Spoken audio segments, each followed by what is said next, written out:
Salut, c'est Cyrielle d'Horizon Famille. On n'a pas de souvenirs de notre petite enfance, mais pour autant, est-ce que notre cerveau les a vraiment oubliés?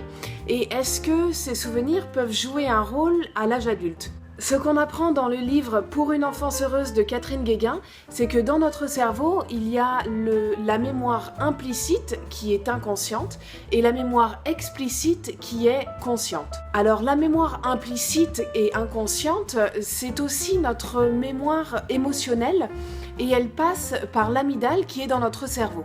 Dès la naissance de notre enfant, son amygdale est déjà mature, donc sa mémoire émotionnelle fonctionne, donc il est capable de se souvenir de toutes les émotions qu'il a ressenties depuis sa naissance.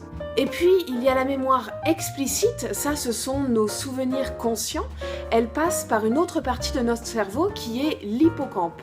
Or, chez un enfant, l'hippocampe n'est pas encore mature, il n'a pas terminé son développement à la naissance.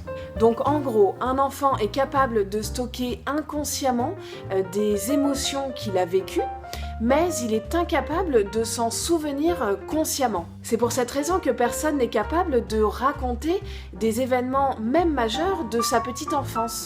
Personne ne peut dire comment s'est déroulée sa naissance, sa propre naissance, le premier jour où il a marché, son premier jour de classe, etc. En revanche, notre cerveau, lui, se souvient parfaitement des émotions qu'on a vécues lors de ces événements.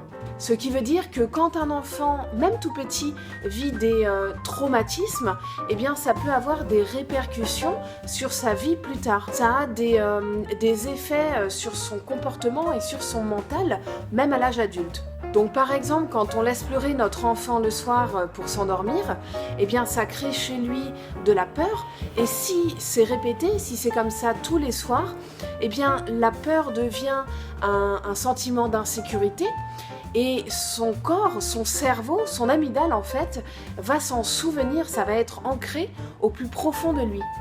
Tout ça pour dire que l'éducation par la peur, pour renforcer ou endurcir notre enfant, peut vraiment avoir des répercussions vraiment néfastes sur lui. Parce que toutes les émotions négatives qu'il vit sont ancrées au plus profond de lui. Mais ce qui veut dire aussi que toutes les émotions positives qu'il vit, eh bien, sont aussi mémorisées dans son cerveau, dans son corps, et donc l'aident à se construire sereinement. Voilà, je fais des vidéos sur la parentalité positive, sur la pédagogie Montessori et la motricité libre. Donc partage cette vidéo si elle t'a intéressé et je te dis à très vite pour la prochaine vidéo.